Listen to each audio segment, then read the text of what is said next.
Good morning. Welcome to Pod Up with Matthews in the Morning from the Crime Prevention Security System Studios. Large enough to serve you, small enough to care. John Cornell, Shane Matthews on a Tuesday edition. Day.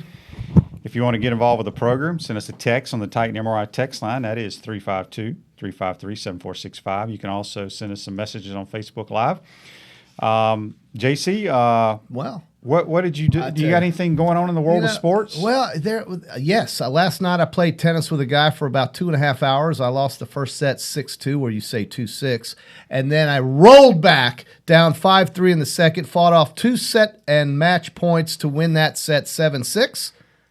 And then he quit. He's threw in the towel. Huh? Well, I mean, throwing in the towel seems to be happening Was he these injured? days. No, he just tired, I guess. Just wasn't in the shape I was in. Well, and he just basically I'd love just to see blew it out. You and your competitor do the test at the combine. This guy, see what kind of athleticism we really have. We've got to talk about that too, because the combine, everybody's worried about.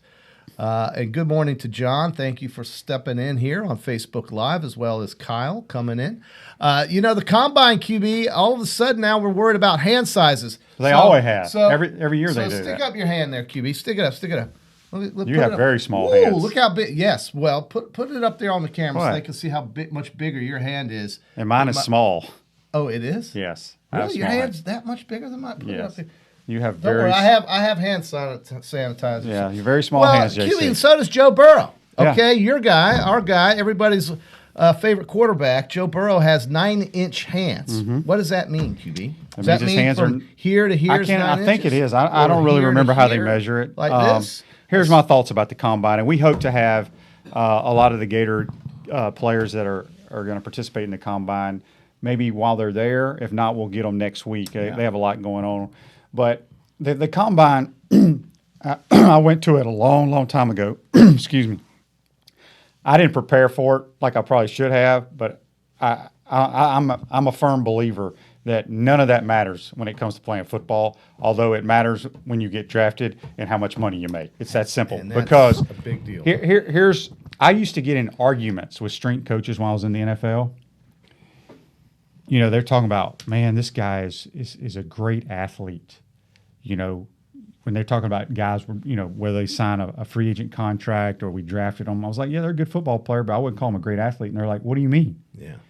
They're like, well, he ran a 4.4 at the combine. Yeah. He bench pressed X amount, 42 times. He vertical 42. I'm like, okay, he's very athletic, but that doesn't make him a great athlete. And I used to challenge the strength coaches at every team I played for, because I didn't work out much in the weight room. But I said, okay, you want to see who the best athlete is on the team? You line up all the sports and let's see who wins. And I guarantee you, I whip everybody's ass. Well, they did.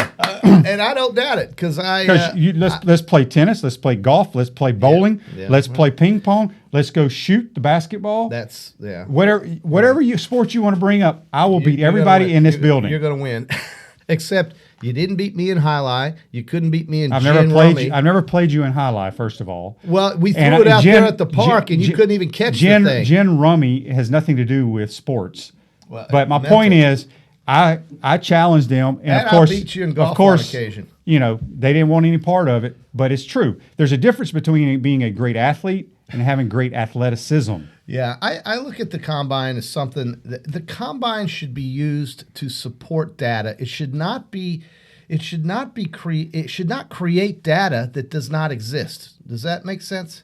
I mean, I think the fact that some guy could run a 4.35 or a 4.38 or a 4.42 really has no bearing whatsoever on whether or not he can break free from Richard Sherman and go down the sideline and be open for a pass, in my estimation. I think 1/10 of a second in a 40 time is very important for these guys, and it does create a situation of stress where these guys are literally in the hallways in Indianapolis because it's cold. There's tunnels everywhere to walk through there, and they're practicing in these hallways, in these tunnels, to try to get that 40 time down, because really it's amazing. But where you're picked and how much money you might get offered could be a matter of fractions of a second. And so sometimes again, I think the combine should be used to support data. So this 9-inch hand of Joe Burrow's should not have any bearing whatsoever on where he's going to be picked. We all know he's going number 1 for the Bengals, but what's the point, right? Peyton Manning and Patrick Mahomes, your guy. In fact, Peyton Manning is also your guy, your favorite quarterback, and Patrick Mahomes had the same 40 time. They ran it in 4.8 seconds, both of them. And I we have don't a hard think time believing Peyton ran a 4.8. It's a truth. Peyton Manning ran a 4.8, and so did Patrick Mahomes. And Patrick Mahomes runs the ball into the end zone for the Chiefs, and Peyton Manning throws it in the end zone, as does Patrick Mahomes. I'm going to have to go back. I got to go back and check that. Look it up. I'm not going to look it up, but you're trying to tell me Pat Mahomes can't beat Peyton Manning in a 40-yard dash? Well, no, that's not what I'm telling you today. He can. He's also 20 years older than No, him. I'm talking about at the same time. You go back when Peyton's rookie year. He ran a 4.8. He ran a 4.8. Pull it up. Call him. Call Peyton. Get on his phone right here and call your guy. Ask him, say, hey, dude, what did you run the 40 in? 4.8. Well, anyway.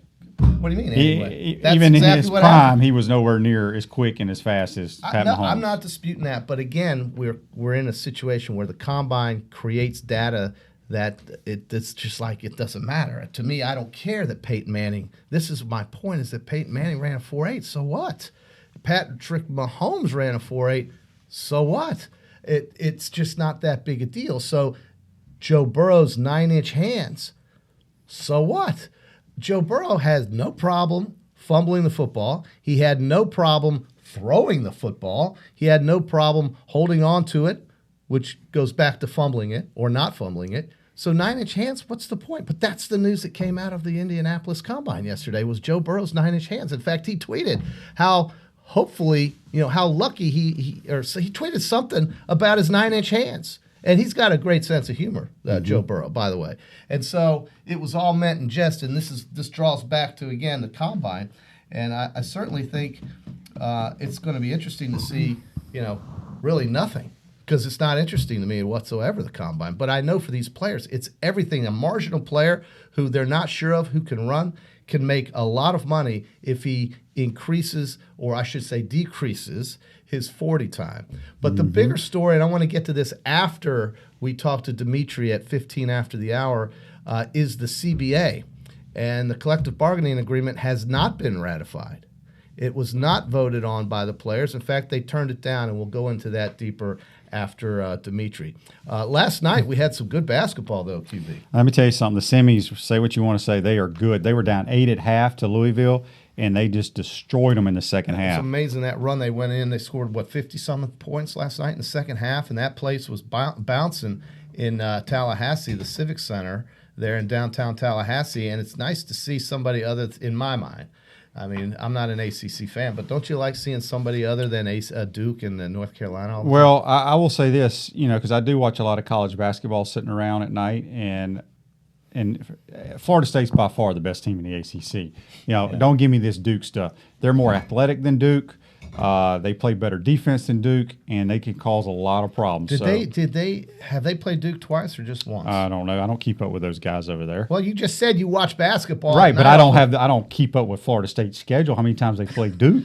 Well, okay. So again, at 8:15, we had Dametri Hill, former Gator basketball player, part of the '94 Final Four team. If you got any texts for Dametri, send them in on the Titan MR text line. It's 353-7465. We'll get to our plays. We got 2 plays of the day today, and those be after Dametri.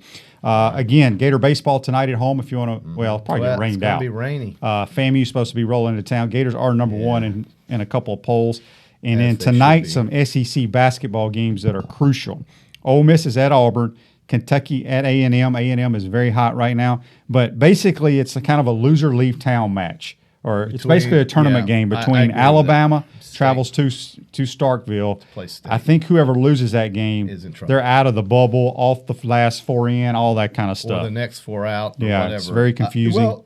These are things that were created by Joe Lunardi to create a reason why he should be on the air. So I get it, and he gives us all he does. It's just like the guy Matthew, who does the fantasy on ESPN. All Joe Lunardi does is this stuff. He's an athletic director at St. Joe. I know, but I mean for ESPN. Right, and that's all. But his real job is to be an athletic director at St. Joseph's. St. Joseph's. Well, did you know that? No, Yeah. damn, I didn't check Joe Lunardi's resume. I just don't know. Well, here's what's interesting. We've But had a all lot of he's done on ESPN is the bracketology. But In we fact, have- they made up that word bracketology for Joe Lunardi. right. We've had a lot of people text. Everyone knows JC is a front runner. They want to know why you're wearing the hat of the worst team in Major League Baseball. Well, Earl, are you Jim Palmer? No, okay. So you want to know why? You asked. I'll tell you. I was upstairs looking at my 1972 edition Topps baseball cards. Are you trading? Huh? Are you trading them? No, but I was looking at them. They have the Are year they I in mint love. condition? Yes, some are, and they're in this book with all this plastic, these sleeves you put them in. And this series, this particular year, and I'm dating myself here, folks, but in 71, the Orioles won the World Series. Earl Weaver was their manager, and they had a team picture, said Orioles World Champions, and it has a black border. This is a great series for all you baseball card collectors out there for Topps baseball cards. You were 2 years old.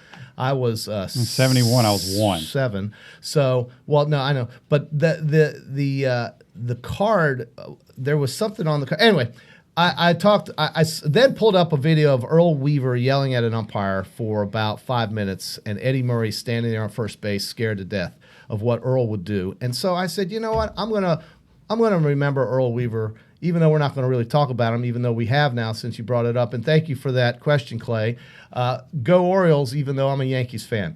Trey says, good morning from Apopka. Who else we got there? John says, his question is, go up, Taylor. There was a question John wanted to ask that I wanted the QB to answer. Okay, so fast is defined as catching a bunny rabbit in a sugarcane field. Why don't you bring out some, tell us what that means there, QB. That means you're fast. Right, and who did that? I'll give you a hint. They played for the Gators, and they were great players. And they were from all the boys, Riedel and Fred Taylor and those guys down you there. go. That's what he meant. So we got a text here. He says, if Joe Burrow doesn't go number 1 for whatever reason, Well, how far does he fall? Private Butterballs. a 3. I mean, he'll go to the Lions, or he'll go to whoever. And Butterball says, JC, the Orioles suck. Go They Yankees. do. No, I agree. Thank you, Butterball. You're right. The Orioles do suck, but this is a cool logo, and I actually got to go to Camden Yards when my father was memorialized in Baltimore at the Convention Center, which is right next to Camden Yards. So I was, they played the Tigers that night. I'm going to root for the Orioles. But thank you for that, and I agree. Is that rain up there? Hear that? Yeah, it must be raining Wow, hard it's outside. pouring. We finally got some rain here. But QB, the players, Fred and Riedel and all those guys that chase bunny rabbits, that was, where is that? Pahokee? What was that down there by Lake Okeechobee? Belle Glade, right? Isn't it Belle Glade? Was it Belle Glade or Pahokee? Somewhere down there? Lake Okeechobee? Somewhere? Those kids are from... Yeah, the Belle Glades. Oh, it was Belle Glades. Okay. Is that on Lake Okeechobee? You're supposed to know the world map, state of Florida map. I was just getting texts Yes, here. you're getting text I got people messages. texting me here about Mahomes ran the 40-yard dash in 4.8 seconds. Thank you. The Chiefs quarterback also ran the 20-yard shuttle in 4.08 seconds and the 3-cone drill in 6.88 seconds. I didn't know all those other metrics or measurables. We want to thank Keith for texting Yes, in. but I was right, Keith. QB. Keith validated that. I'm just saying. And Peyton did the same thing. I'm just saying. I told you that too. I'm just saying, in Peyton's rookie prime and Patrick Mahomes is much quicker and faster, regardless of what the stats say. I'm telling you what the damn combine time That's what I'm saying. The combine, I could care less about the combine because it doesn't tell you anything how you play football. It's basically, again, it should not be used to create data that does not exist. And I don't think that a small hand is anything that the Cincinnati Bengals or anybody should worry about. The Cincinnati Bengals they better draft Joe Burrow, not just because he's a good quarterback and he will be their future, but because he's from Ohio. And think of all the marketing opportunities and the money and the business opportunities that could arise to help pick this team up out of the dumpster, because they are in the dumpster. And Carolina's going to be a team that I think could look at trying to trade for that pick, because I don't think they're going to re-sign Cam. And I think Carolina, with Joe Brady there now, I think there's a real chance that they're going to try their best to try to convince Cincinnati, which might not be the smartest team in the NFL. They might not be, but to convince Cincinnati to unload that pick for other picks or something else and try to get Joe Burrow there in Carolina. Yep. So we're going to take our first time out. We come back. We hope to be joined by Dametri Hill, the old meat hook. We'll be right back here watching Pot Up with Matthews in the morning from the Crime Prevention Security System Studios. Time out! Time out! Hey! Time out! Time out! Time out! There we go. Good. We want to take this moment to thank all our sponsors who keep the show going and pay the bills. Let's give them something to cheer for now. Our Gridiron sponsors are Crime Prevention Security, small enough to serve you, large enough to care. Titan MRI, Gainesville's only locally owned and operated MRI facility. Gators Dockside, wings, ribs, seafood, and beer.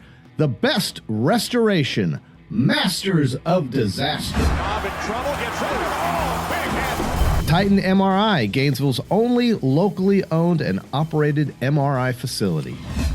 Our touchdown sponsors are Radware Promotional Materials, Doreen Wiebe Realtor, Caldwell Banker MM Parish, Gator BTW, Campus USA Credit Union, Celebration Point Town Center, Miapa Latin Cafe, Davis Gainesville Chevrolet, Okita America Martial Arts and After School, Tropical Smoothie Cafe, The Keys Grill and Piano Bar, UF Mover Guys, The Digital Mortgage Guy, Adams Ribs, Cloud9 Spa, Wrap Spot, Cold Stone Creamery, Gator Dominoes. If you are interested in promoting your business on the show, you can visit our website, potupwithshane.com, and click on the advertise button or call Freddie Wiebe at 352-284-3733. Again, thank you for all the great businesses that support the show. Please remember, if you like what we are doing here, thank our sponsors and support the businesses that support us. Looking, still looking. He's going for the end zone. He's got a touchdown.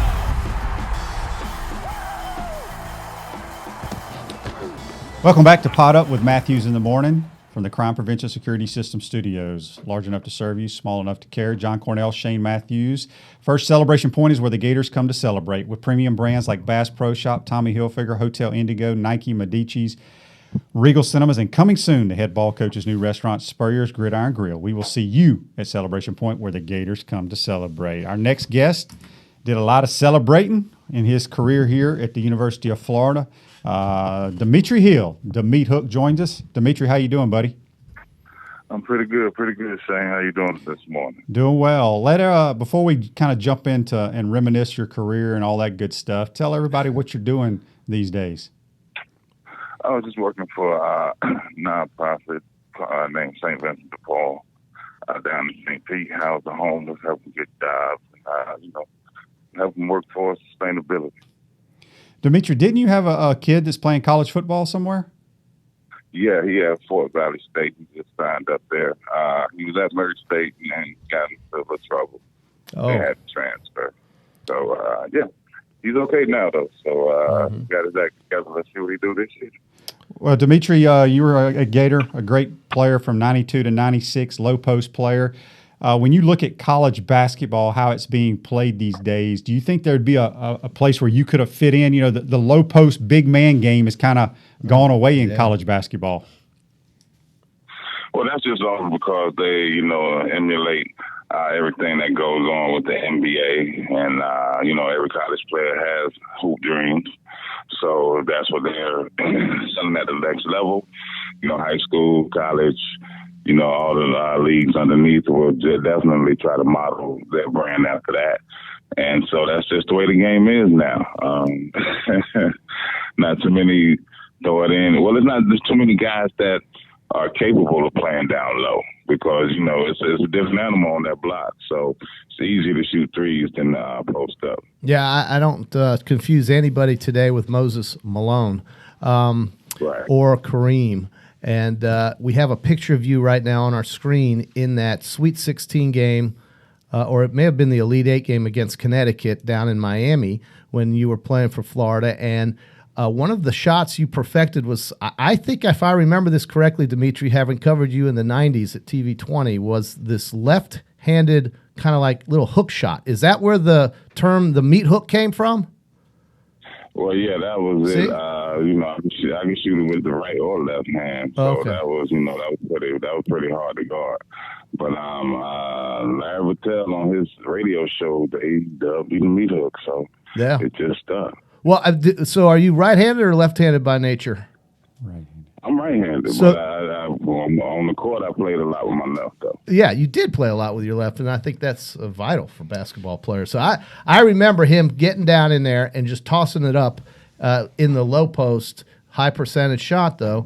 And so I guess there you have it. Larry gave him the nickname. Yeah, Dametri, talk a little bit about that Final Four run. Actually, this picture we have right here, There. you can't see it, is looks like you're trying to box out some big man from Connecticut, but here comes Ray Allen. Ray Allen was a pretty good player. But talk a little bit about what it was. What's Ray Allen trying to do with Dametri? Trying to push him out of the way. Yeah. Hey, But well, I mean, if you look through all those pictures of that Final Four, whatever Sweet 16 game, actually, it was Ray Allen, Donnie Marshall, Daron Shelfer, Danielle Marshall, and Travis Knight. So all of those guys went on to have long careers in the NBA.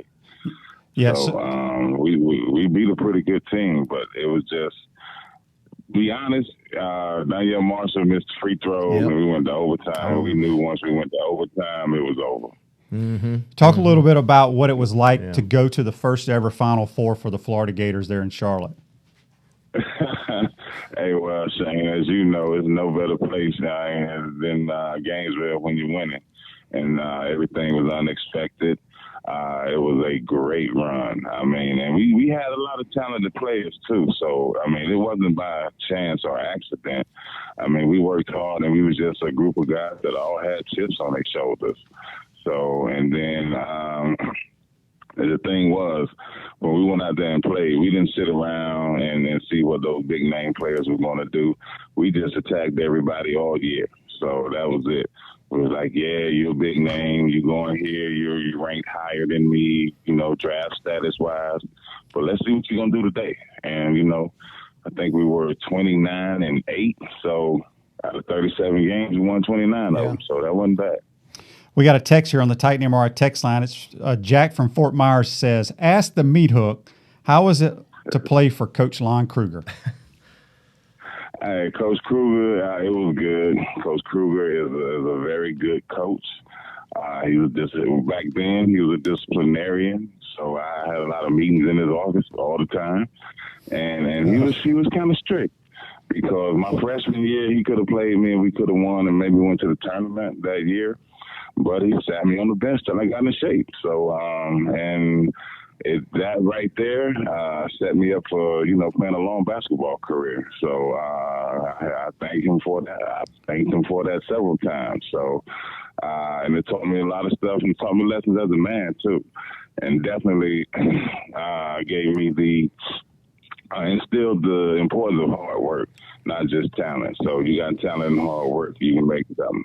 When you talk about Coach Kruger, you were fortunate enough, I believe your senior year, you got to play for Billy Donovan when he came in. Is that correct?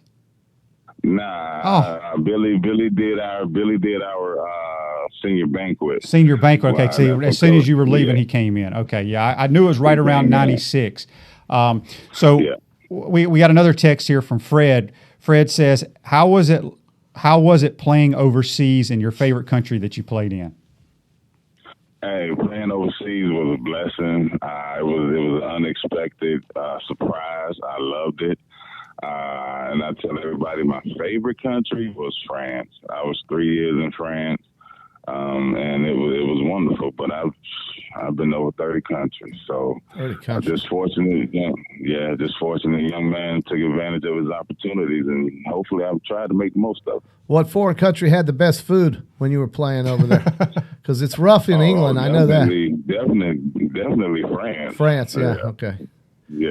Yeah. Good. And Italy was good too. Italy has good food as well. I would have hoped you had said that, Dametri. When Lon Kruger, you mentioned him, and you were talking about how a strict type of coach he was. I guess that translated to how you guys played defense when you were playing in those games, and that really was the great equalizer in basketball. If you can travel with defense travels, that kind of thing.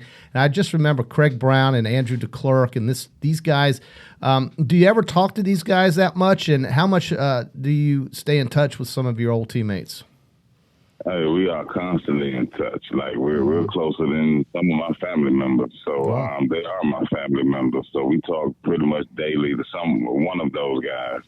And even if we're out of the country, like Craig is over in Asia, and then a few more people like Marty's back over in Europe. So but we get on the chat group, and we stay in pretty much good contact. And then once a year, we try to get together and just have a weekend to just laugh, forget about the stresses and everything and reminisce and just, be around good friends and, people. So we're pretty close. We talk weekly, actually.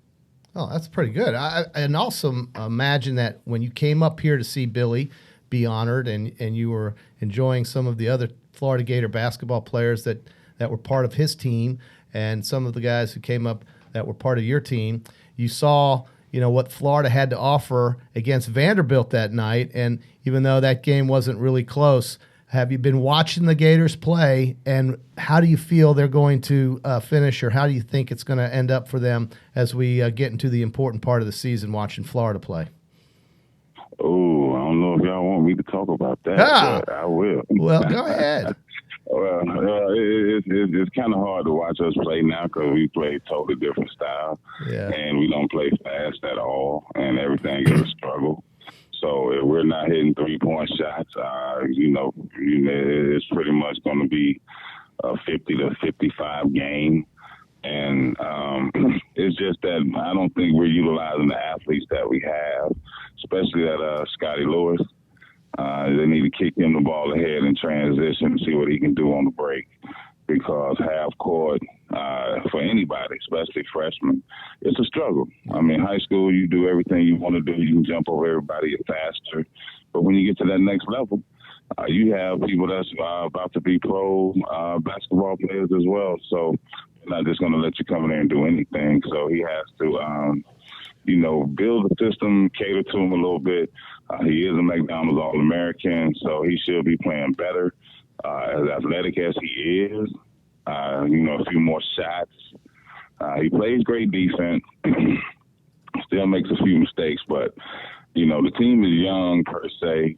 And with the transfer, I was thinking that maybe he would play a little better. He's not playing bad, but it's just, you expect a little more out of such a highly touted transfer coming out being all ACC. So I was just expecting a little more, and it's not their fault because, they're just doing what they're told to do. But they do need to play faster, get more points, get more opportunities, and use your athletes a little better because they have the talent. It's not a question of talent. Right. It's just how you're going to play. Well, they may surprise folks. I mean, I always say that it's whoever gets hot at this time of year, as long as you get in, just getting in and then playing well. Maybe that'll come, that the things that you're talking about will start to appear or come together here in the most important time of the season. Dametri, before we let you go, give us a heads up on what's in store for Dametri Hill and what you got going in the future. You mentioned that you were working with charity.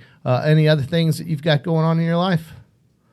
I mean, just actually, I'm just taking it easy. Cool. I've been in the spotlight for a long time, and I didn't want to coach when I finished playing. I was done playing. I recently just bought me a pair of tennis shoes, so I got back in the gym again. So you don't go down to the YMCA and run it? Yeah.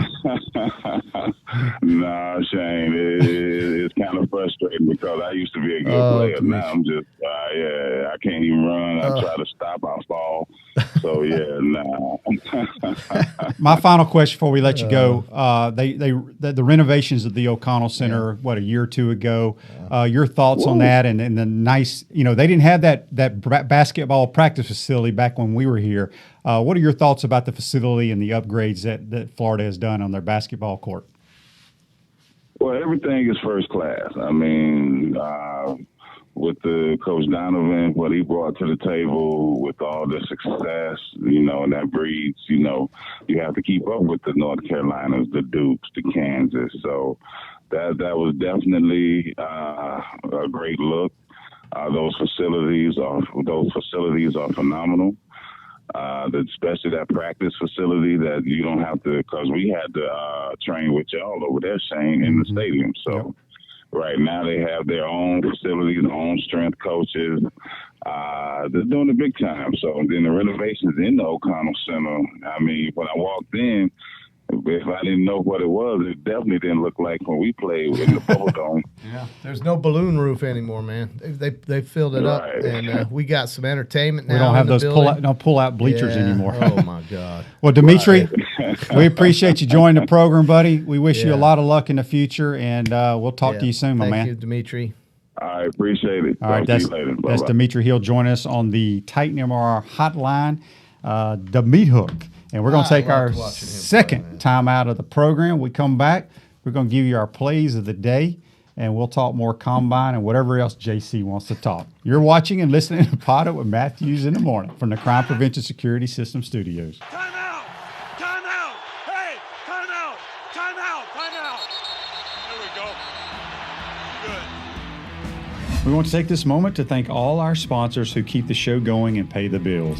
Let's give them something to cheer for now. Our Gridiron sponsors are Crime Prevention Security, small enough to serve you, large enough to care.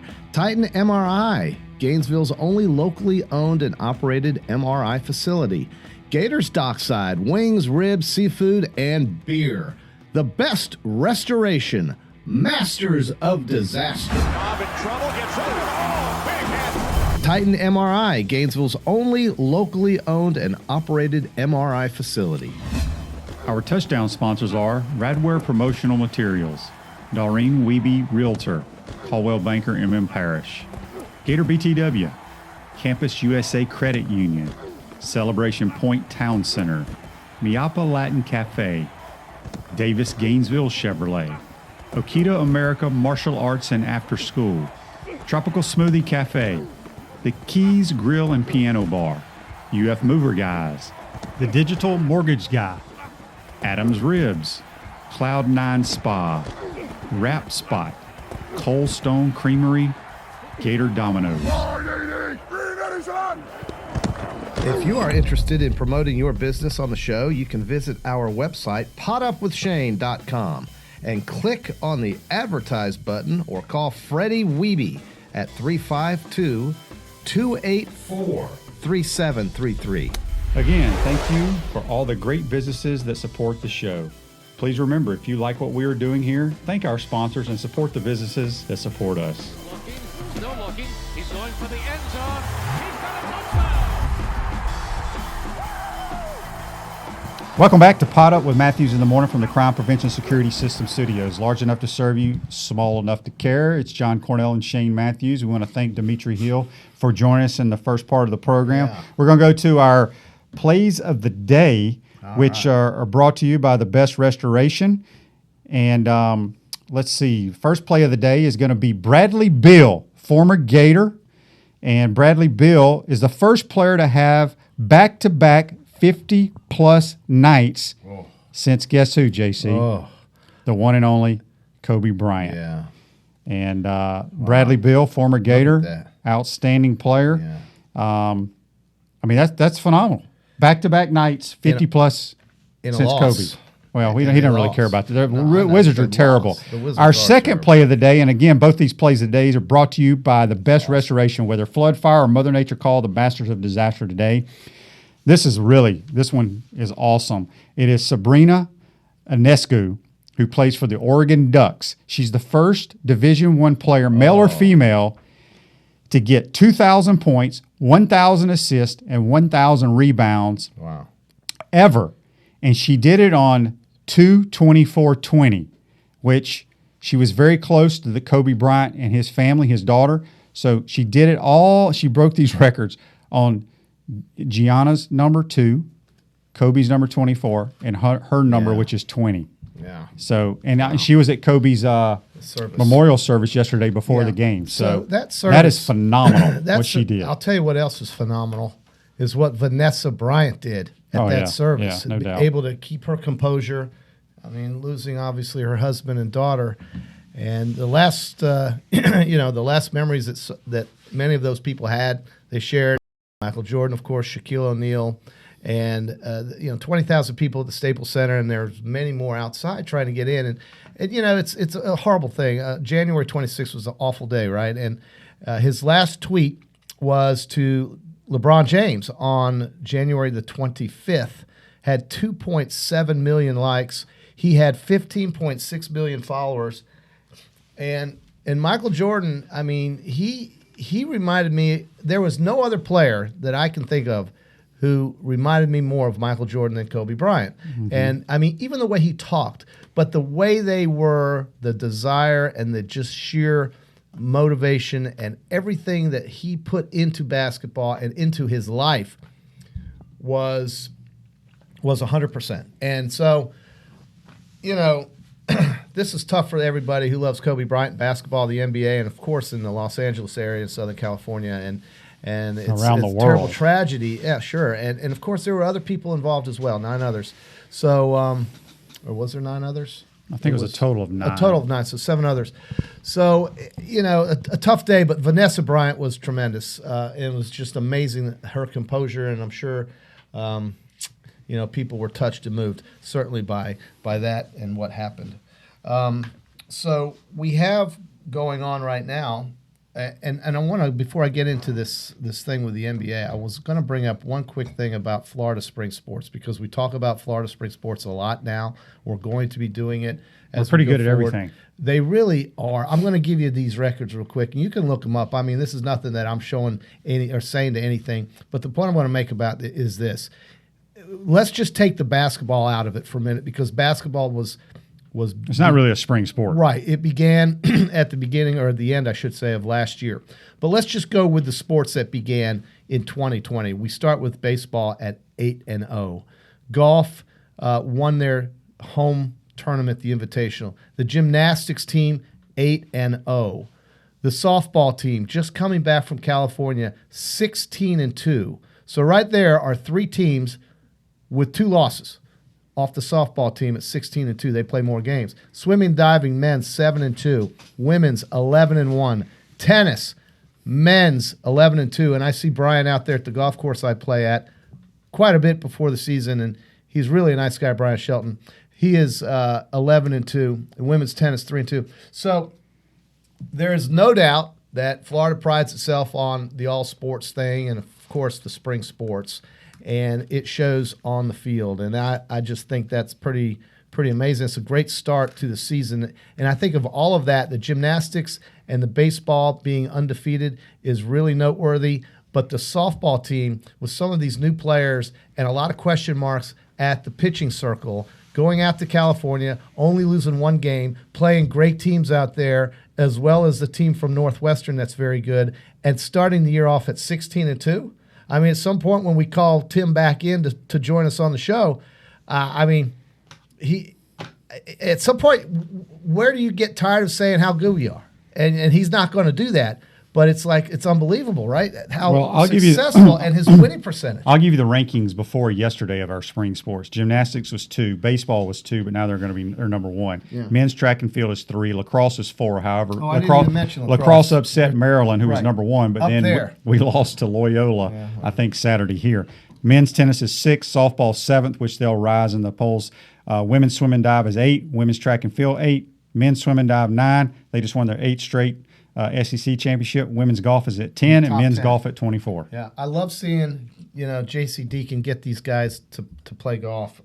Golf has been missing, and I'm really glad that they won that Gator Invitational. The ladies, have they had theirs yet? Or is that they next actually month? won their last tournament out in New Orleans. Right, so they're going to have the Women's Gator Invitational soon. I'll probably run out to watch some of that too. I love watching the college golfers. I really, really do. Alabama had a great golf program. Speaking of and I Alabama, watched that. Yes. how concerned are you? Not at all. Oh, please. No, I mean, he's not an on-field guy. So what? But he's with them every day of the year. we're That's what talking you don't about- understand. Well, I'm sorry. I Scott interrupted you. Cochran, the longtime strength coach who does all the Yeah. screaming and yelling that's been with Saban since day one, has now left and is going to Georgia. That is what I think more interesting is, how did Kirby get him to leave Alabama? In fact, when the team had the team meeting yesterday, they didn't even let him go and say goodbye to the players. So Nick is pissed. Well, yeah, he is. But- because you don't understand how important. Let me tell I you do something. understand If it, Nick Savage were to leave here, it would not be good. Right. Well, all because I can remember, strength coaches are with them every day. I get it. No, listen, I'm not diminishing anything that man did. The fact that he was the highest paid strength coach, I think, in the conference for years and years and years validated how good he was and what Alabama thought of him. Okay, I get that, but they'll get someone else to do that. And the reason I think he left was he wants to be an on-field coach now. And that's what Georgia's going to give him. And so, I mean, you can get guys to shout and scream and do this and that. All I can remember is Alabama having a hell of a lot of injuries in the last 2 years playing football. This is my personal opinion. I don't know Scott Cochran from anyone. Yeah. But not many strength coaches ever become on-field coaches, is my point. Because they don't really know the positions. Right. They know what they know, the Olympic lifts, the strength training. So my personal opinion is it was a way that Kirby is close friends with him. He did have an on-field position, which he's going to be like special teams, but anybody can coach you up to be special teams coach because all the coaches coach special teams. I think it was a way that Kirby jabbed at Nick Saban and Alabama and took him away.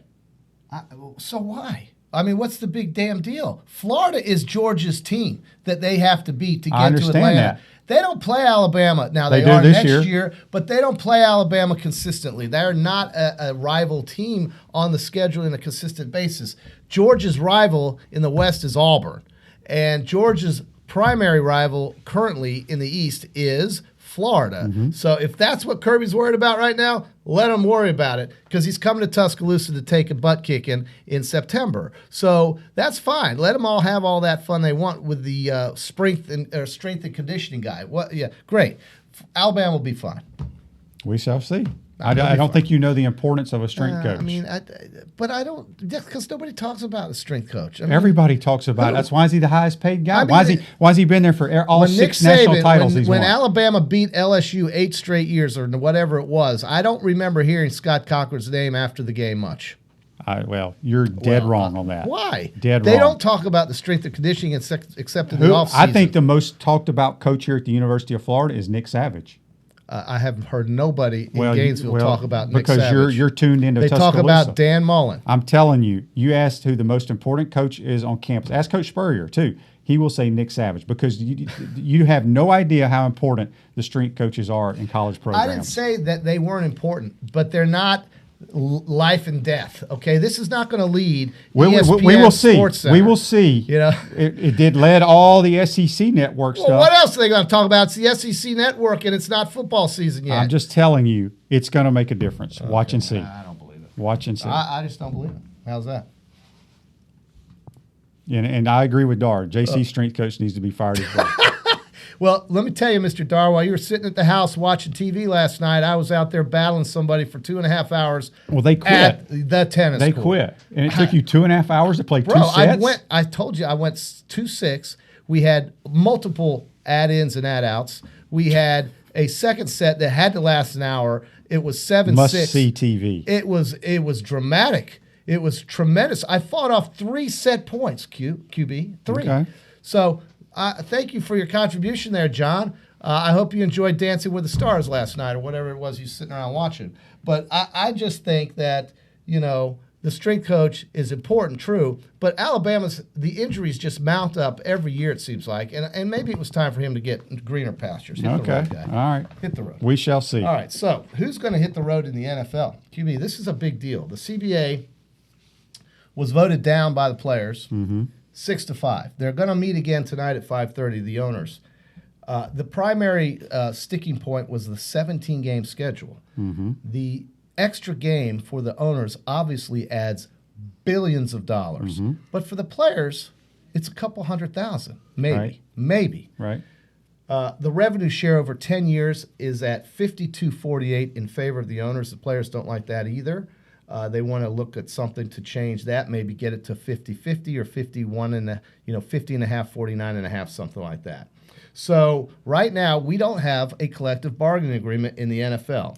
Now, the strike in 1987 was not good for the NFL, and it was a strike because the difference between a strike and a lockout is obviously during the season and under a CBA, you strike. Prior to the season, you are locked out. right now there is concern that the owners are going to lock out the players as they go forward into 2020 here. The players have, in my mind, when it comes to this, very little leverage. And the reason why, you can tell everybody the reason why, but I think it's pretty obvious what the reason is.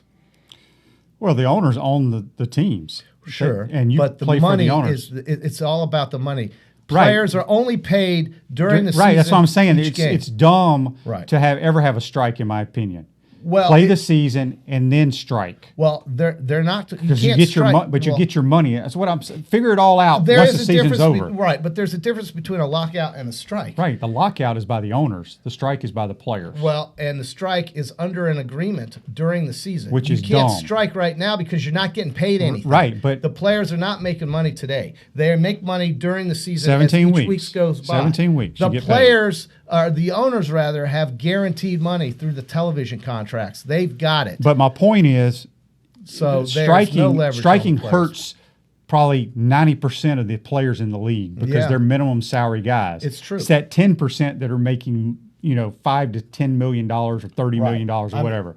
Majority of the players are minimum salary players. Right. So most of the players in the NFL, unlike in baseball and some of the other sports, are basically foot soldiers, meat and potato kind of guys who are basically out there just trying to, Because on a 53-man make roster, a living, right? On a 53-man roster, I would say 45 of those players are pretty much minimum salary guys. Right.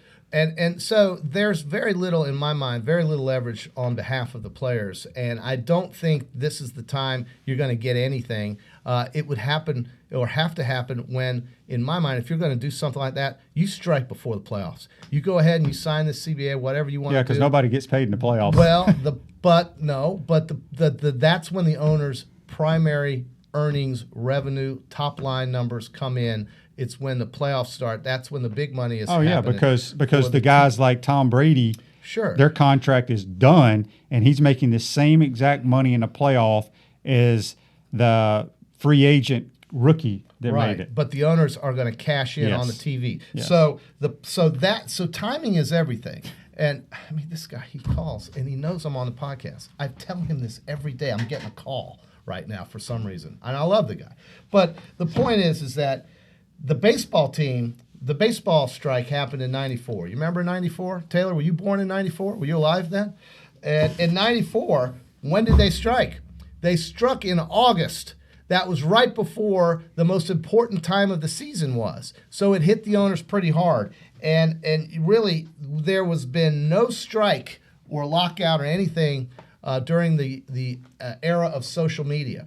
So it's going to be really hard, I think, for the players to get what they want in terms of the revenue share and certainly the 17th game. These guys are going to have a 17th game, and they're going to just have to take it. And if they want to do something to the owners, the only time to do it would be, in my mind, at the end of the year prior to the playoffs. And I don't know if they'll do that. I don't really know what they're going to do. But right now, they don't have a CBA. And a CBA is necessary if you're going to have a season. If you're going to, here comes another one. Got a text here from Joe. Joe says, "Congrats on your ratings, listenership, and amazing show. Do you still have room for new advertisers?" I believe we have room for a few more advertisers, but it's filling up fast. So if you're interested in that, go to our website, potupwithshane.com. I mean, potupwithshane.com gets you in the door. Look at this. This is what you need right here. We talked about this yesterday. You need that role. You need a lot because the metrics are incredible. Taylor brought up the post-engagement numbers, the growth rate 156% over 7 days, 162% over 28 days. That's when you click or comment and say you love Shane. And then the podcast for the 28-day term is in the post-reach. That was post-engagement. The post-reach is like when people actually check us out or see us, up 161% in 28 days and 132% in the last week. When you're small, you grow fast. Hopefully things will continue to be successful. And thank you so much for all of our advertisers and those who are watching and listening. It is a lot of fun to do this, and we're going to hopefully keep it rolling right on through the year. Yep. Don't forget, Friday show, we'll have Brad Culpepper, former Gator, also a participant on Survivor. Did you know he's on Survivor? What island was he on? Do you know that? I don't know. We'll let him tell find us. out. We'll let him tell us all we that. have to have him. That'll be talk about Friday. that. That's unbelievable. So make sure you Survivor. tune in. I'm not sure of our guests tomorrow or Thursday. I've kind of left it open because I've got some calls into the kids at the combines. Yeah. And it's can they work it into their schedule? So we're kind of on playing it by ear with Josh Hammond, John Grenard, Freddie Swain, those guys. I think the over/under on either one of us lasting more than 16 hours in Survivor. I mean, I have no desire to even. but I you don't wouldn't even watch it. last half a day. No. Huh? No, I wouldn't. No, so it'd be under. Take the under, folks. Neither one of us like that kind of stuff. But Brad does. Guys are funny that way. They like to go out and see how much pain they can endure. I don't really understand Well, that. Brad's wife was on Survivor too. Oh, well, geez. So we They did like a couples Survivor. Question, is JC keeping up with the NHL trade deadline? And that's a great question, and it is coming up. And if my Bruins or my Lightning or my Stars or my Avalanche don't do something at the trade deadline, I would be surprised. I think we're going to see a lot of guys change So hands. you like a third of the league. I like Tampa because it's close in proximity. I like Boston because I grew up as a Bruins fan.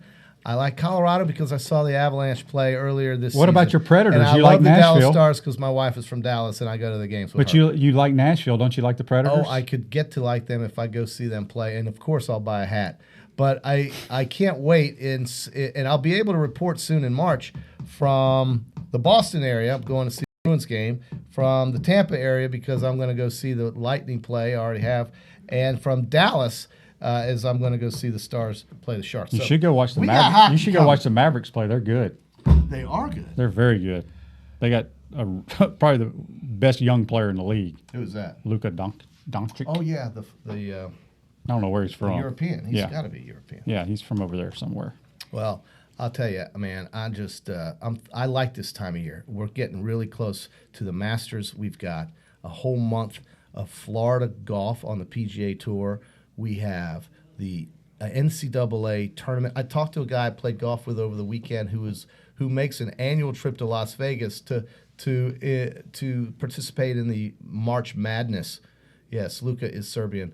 I was right. So he goes out to Vegas to participate in the March Madness, and I told him, I said, look, dude, you could just go to Biloxi and not have to fly all the way out there, spend all that money, and he says it's not the same experience. He says Las Vegas during March Madness, the Super Bowl, and college football season, Las Vegas is like an adult Disney World. Yeah, I'm sure. It is incredible. So we talked about that, but this is a cool time of year. And, of course, as I mentioned earlier, all those spring sports that Florida's so good at right now gets the local interest in sports at a sky-high level. If the Florida Gator basketball team can continue to play well, I thought they played very well against Kentucky. They almost won it. I liked the way they played. It quickly was just too tough.